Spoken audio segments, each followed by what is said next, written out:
Fala, pessoas! E aí, tudo certo? Tudo tranquilo? Hoje é dia de mais uma aula de biologia, beleza? Mas assim, antes da aula começar, eu preciso da tua ajuda. Vai logo se inscrevendo aí no canal, deixa um like aí nesse vídeo e compartilha esse cardume com os amigos, para esse cardume ficar cada vez maior, porque assim, toda vez que ele cresce, eu consigo ajudar mais pessoas como você, beleza? E assim, o tempo que tu me ajuda é o tempo em que eu vou tirar essa máscara, porque é melhor de dar aula sem máscara, tá? E é o tempo da vinheta. Roda a vinheta, menino!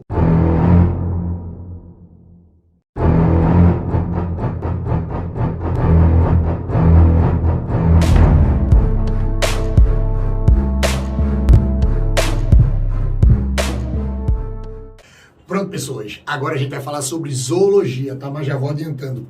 A gente vai falar de qualquer animalzinho não, tá? Ou qualquer grupo de animalzinho hoje não. Agora a gente vai falar, presta atenção, sobre os anelídeos, ou seja, sobre o filo Annelida. Lembrem que os anelídeos ou filo Annelida é um grupo de animaizinhos que nós também classificamos como invertebrados, tá? Aí eu preciso que vocês fiquem muito ligados em mim agora, porque eu vou mostrar todas as características gerais desses animais, tá? Ou seja, dos participantes desse grupo de invertebrados. Aí, depois que eu fizer tudo, eu juro que eu deixo tu tirar um print, beleza? Mas olha pra cá. Ei, larga a mão, não é pra copiar nada agora não, viu, monstrinho? É pra olhar pra mim, vê. Esses animaizinhos, eles são anelídeos, tá? Eu já vou adiantando. Esse termo anelídeo, filo Annelida, é porque isso caracteriza, ó, que isso aqui são animais que vão ter um corpo anelado. Ó, um corpo anelado. Ou seja, é um corpo formado por vários anéisinhos, que daqui a pouco eu vou falar mais disso, tá? Mas, ó, é só a primeira coisa que você não pode esquecer é que pegou anelídeo, corpo anelado. Anelídeo, corpo formado por vários anéis, beleza? Mas veja, vamos para as características, presta atenção. A primeira característica é a embriologia. Aí vem o que a gente diz, ó. Os anelídeos, eles são animais triblásticos. Ei, monstrinho? Toda vez que um animal é triblástico, é porque no seu desenvolvimento embrionário, ele forma os 3 folhetos embrionários. Não pode esquecer disso, tá? Toda vez que o animal é triblástico, é porque no seu desenvolvimento embrionário, ele forma os 3 folhetos embrionários. A ectoderma, a mesoderma e a endoderma. Tá? Então, em qualquer tipo de prova que você lê que um animal é triblástico, é porque ele tem os 3 folhetos embrionários, ectoderma, mesoderma e endoderma, tá? Aí vem, esse animal é triblástico e como ele é triblástico, esse cara é um animal, ó, celomado. Aí você pode dizer assim, André, mas por que um animal celomado? Ei, menino, porque ele tem celoma no seu desenvolvimento embrionário. Tá, André, beleza, é celomado porque tem celoma no seu desenvolvimento. É. E o que é um celoma? Um celoma é uma cavidade embrionária. O danado do celoma é uma cavidade embrionária, tá? Ou seja, é uma cavidade que nós encontramos em uma grande quantidade de embriões. Aí você pode dizer assim, tá, mas esse é uma cavidade, é um espaço? É, e um detalhe, tá? Celoma, para ser celoma, ele tem que ser revestido totalmente por um folheto embrionário chamado de mesoderma. Então vê como uma coisa puxa a outra, tá? Se o animal é triblástico, então ele tem ectoderma, mesoderma e endoderma. Ei, tem mesoderma. Se ele tem mesoderma, então ele pode ter essa cavidade chamada de celoma. Porque assim, não basta ser uma cavidade, não. Não basta ser um espaço, não. Além de um espaço, tem que ser totalmente revestido pela mesoderma. Tá? A gente não pode esquecer disso. Tá? Ah, Andrei, e se um animal não tiver mesoderma? Se um animal for diblástico, ele pode ter celoma? Não, né, menino? Ele só pode ter celoma. Veja, só pode ter celoma se tiver mesoderma. E animais que têm mesoderma são animais triblásticos. Olhe, pelo amor de Deus, tá? Não existe animal diblástico com mesoderma. Qualquer animalzinho que você estudar, fora os anelídeos, que forem diblásticos, se eles são diblásticos, de 2, só tem ectoderma e endoderma. Mesoderma só nos triblásticos, tá? E assim, por último, ele é triblástico, celomado, ó, e protostômio. André, o que é o protostômio? Olha, Para você dizer que um animal é protostômio, significa que no desenvolvimento embrionário desse animal, a abertura de uma fase embrionária chamada de gástrula, ela vai se desenvolver na boca do animal. Ela vai formar, ó, a boca do animal. Aí você pode dizer assim, como assim, Andrei? Veja, quando a gente estuda aquelas fases embrionárias, mórula, blástula, gástrula, neurula, organogênese, que aí eu já vou adiantando depois, dá uma olhadinha na minha playlist de embriologia, que vai clarear muito a cabeça de vocês quanto a isso. Mas assim, voltando para essas fases, quando você tem mórula, blástula, gástrula, neurula e organogênese, uma fase denominada gástrula, ela tem uma abertura. Quando nós éramos embriões e nós estávamos na gástrula, a nossa gástrula tem uma abertura. Essa abertura é chamada de blastóporo. E esse blastóporo, com o passar do desenvolvimento do embrião, ele vai formar algumas estruturas. E assim, quando esse blastóporo, com o passar do desenvolvimento, ele forma a boca, então você vai dizer que esse animal é um animal protostômio. Tá? Então, os anelídeos são animais protostômios. Por quê? Porque o blastóporo da gástrula forma a boca, monstrinho. Beleza? Tranquilo? Isso é embriologia, tá? Agora vem pra cá. Olha a simetria do corpo. Vamos pro corpo. A simetria do corpo é um corpo, veja, isso aqui é um corpo bilateral. Prefixo bi, bi2, ou seja, é um corpo que pode ser dividido em dois pedaços iguais, em dois lados iguais. É um corpo bilateral. Agora tem um detalhe, tá? Esse corpo, além de ser bilateral, ele apresenta metameria. Ele apresenta metameria. Vocês lembram que eu falei agorinha, no começo, porque o nome era anelídeo? Ei, olha pra mim. Porque o danado nome desse animal é anelídeo? Por quê? Isso, porque o corpo é formado de anéis. Então, olhe, quando a gente trabalha com anelídeo, você lembra logo das minhoquinhas. Tá aqui uma minhoquinha, ó. Vê, tá aqui uma minhoquinha. Vocês vão observar bem em qualquer desenho, ó, que esse corpo ele vai ser dividido assim, ó.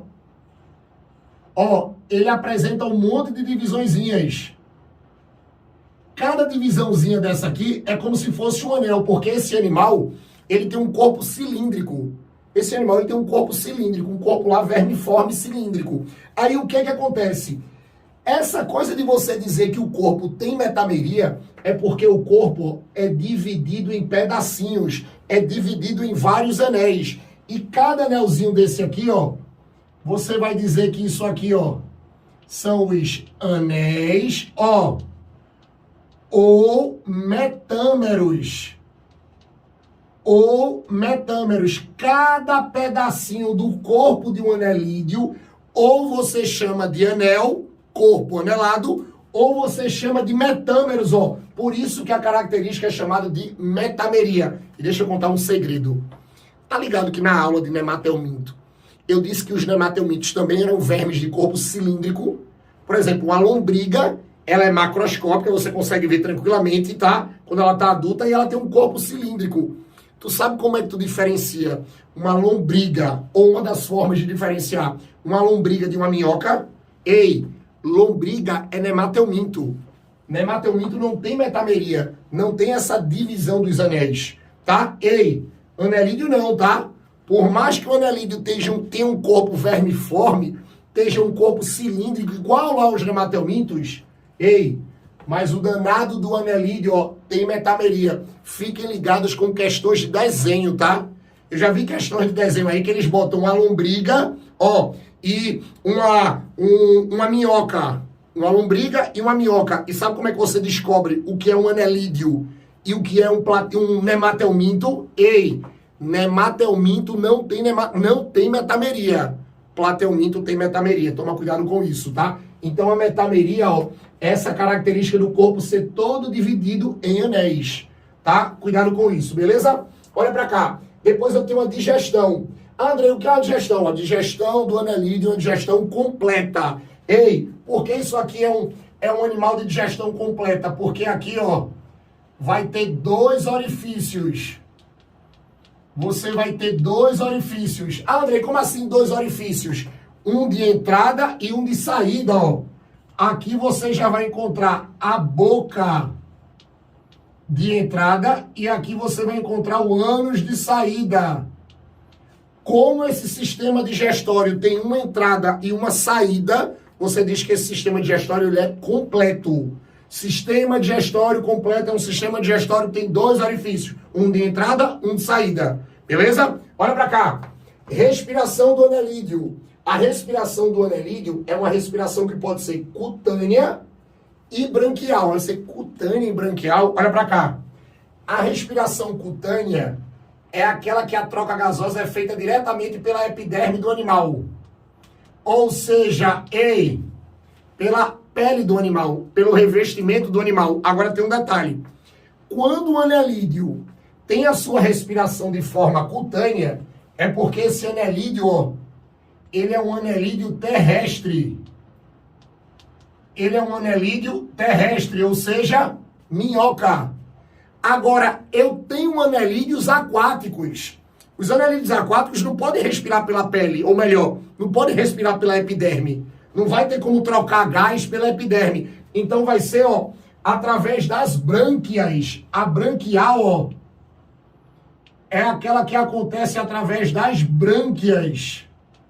E um detalhe, tá? Brânquia é uma estrutura adaptada para respiração aquática. Então isso aqui, ó, vai ser dos animaizinhos aquáticos.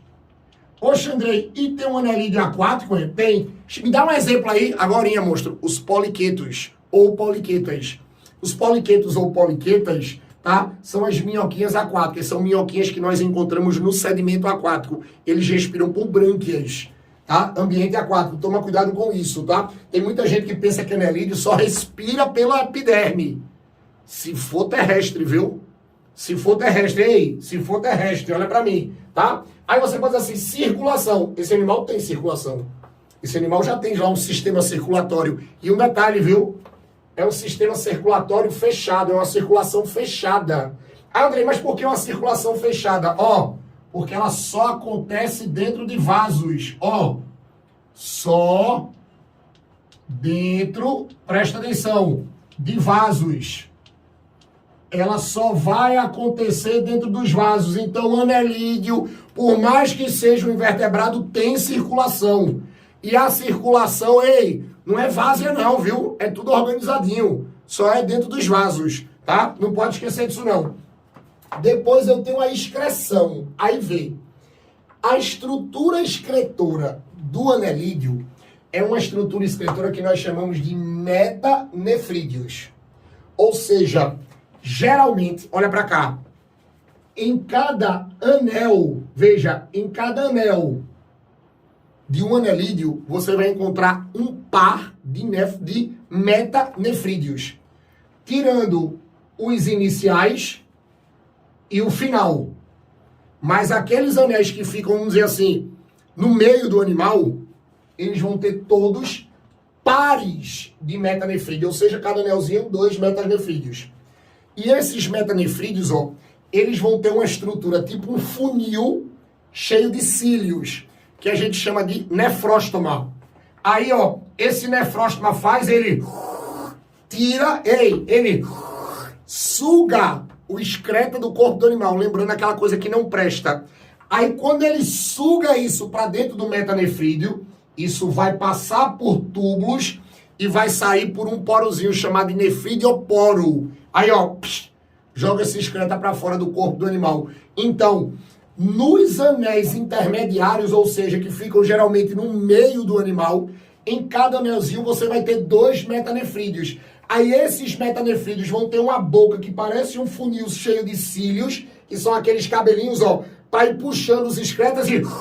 Aí vai puxando, o excreta passeia pelo metanefrídeo e sai por uma estrutura que a gente chama de nefridioporo, tá? Que é exatamente um porozinho que vai botar o excreta para fora do corpo do animal. Por isso que vocês marcam em qualquer tipo de prova que a excreção do anelídeo é feita pelo metanefrídeo, tá? Não pode esquecer disso não. Aí depois eu tenho o sistema nervoso ganglionar, olha.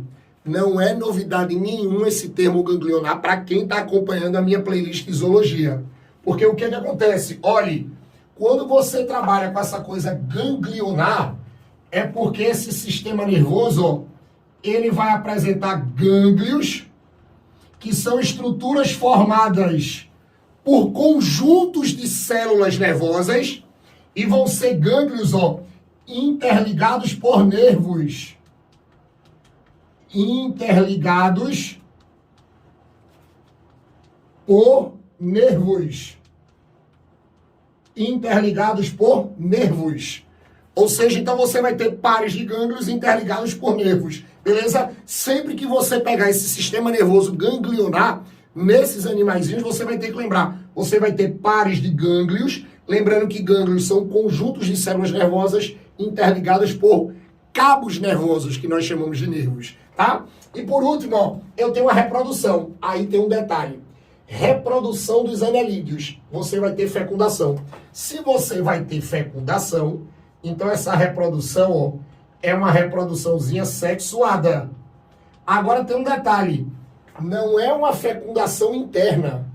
Não é dentro do corpo do animal. É fora do corpo. É uma fecundação externa. E ó, deixa eu contar um segredo aqui. Presta atenção. Olha pra cá.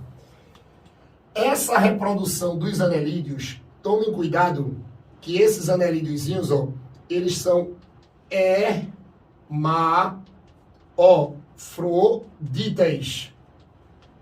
Você pode dizer, como assim, André? Hermafroditas. Olha, eles são monóicos. Vamos trabalhar com as minhocas. Por exemplo, uma minhoquinha, ela é hermafrodita. Ela é monóica. André, dá pra tu me lembrar o que é um monóico ou um hermafrodita? Dá. É aquele animalzinho, é aquele ser que no seu corpo ele vai produzir os dois tipos de gameta. O gameta masculino e o gameta feminino. Aí vê como é massa a história, tá? Ah, André, mas eu já vi umas imagens na internet que tem lá duas minhocas agarradas. Veja, as minhocas, elas se agarram, não é para uma fecundar a outra. As minhocas, elas se agarram, ei, olha para mim, elas se agarram para trocar espermatozoides. É assim, ó, imagina uma minhoca A e uma minhoca B. Elas vão e se agarram. O espermatozoide da A passa para B. E o da B passa para A. Tranquilo? Quando elas trocam espermatozoides, elas se separam. E os espermatozoides que elas receberam ficam guardados. Você vai ter uma regiãozinha, geralmente é bem visível na minhoca, que é uma regiãozinha mais gordinha, tá? Que é chamada de clitelo. Aí o que é que vai acontecer? Nessa região mais gordinha, ela vai secretar tipo um óleo, um líquido viscoso. E esse líquido viscoso, ele começa a deslizar, ele vai fazendo assim, ó, ele vai deslizando sobre o corpo do animal. Quando ele vai deslizando sobre o corpo da minhoca, ele vai passar na região feminina, que quando ele passa em cima da região feminina, os óvulos, que são os gametas femininos, são jogados dentro dessa substância viscosa, dentro desse óleo. Aí ele continua passando. Quando ele passa em cima do reservatório dos espermatozoides que ele recebeu da outra minhoca, os espermatozoides, ó, também vão para dentro desse óleo. Aí dentro desse óleo você vai ter espermatozoide e óvulo, é perfeito. Aí na medida que esse óvulo ele vai caminhando para sair do corpo da minhoca, esse óleozinho, essa substância viscosa, dentro desse óleo já tem espermatozoide e óvulo. Aí eles vão se encontrando. Vai acontecendo a fecundação dentro dessa substância. Por isso que a fecundação é externa. Aí sabe o que é que acontece? Quando esse óleo ele sai do corpo da minhoca, ele enrijece. Aí forma tipo um casulinho, tipo um ovinho. Que aí vocês encontram por aí, geralmente na internet, quando você pega casulos de minhoca ou ovinhos de minhoca, parece umas bolsazinhas amareladas assim, ou meio alaranjadas, ou um marrom claro, tá? Que vai, ei monstro, que enrijece, mas ali dentro daquele óleo foi onde aconteceu a fecundação. Aí como aconteceu a fecundação, é ali dentro que você vai ter a formação das novas minhoquinhas. Aí as minhoquinhas são formadas, ó, pum, e saem, e elas começam a sair desse casulo. Por isso que a fecundação é externa, é perfeito esse mecanismo. É um dos mecanismos mais perfeitos que a gente tem na zoologia, tá? Então por isso que a gente, ó, sempre vai dizer que os anelídeos vão ter fecundação externa. Agora você pode dizer assim, Andrei, eu já escutei a história que se a gente partir uma minhoca em pedaços, ela pode se regenerar formando novas minhocas. Pode. Aí isso é tipo que um mecanismo assexuado artificial, né? Acidental, que a gente chama de fragmentação. Por exemplo, você pega uma minhoca e fragmenta ela. Ela tem uma capacidade de regeneração muito grande, que nessa regeneração, esses fragmentos podem formar novas minhoquinhas. Aí isso aí seria uma reprodução assexuada, chamada de fragmentação. Agora não é uma coisa natural. A minhoca não vai fazer pô, se estourar e cara aparece. Não. Isso tem que ser uma coisa totalmente externa, tá? Tem que ser uma coisa totalmente assim, vamos dizer, estimular. Tem que ser um acidente para ela se fragmentar e ela formar exatamente novas minhoquinhas. Porque de maneira geral, a minhoca não vai explodir para reproduzir. Ei, ela vai fazer fecundação externa. Tranquilo? Beleza? Ei, agora é tua hora. Ó, tira um print disso aqui.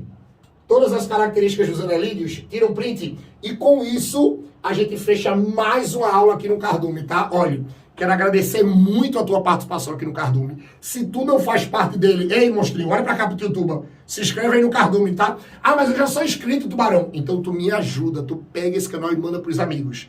Manda a galera assistir. Manda a galera escrever geral, porque assim, quanto mais esse Cardume cresce, mais forte ele fica. E quanto mais forte ele fica, ei, mais aulas eu vou conseguir postar aqui pra vocês, beleza? E eu quero ver todo mundo aqui nas próximas aulas do Cardume. Beijo no coração. Valeu!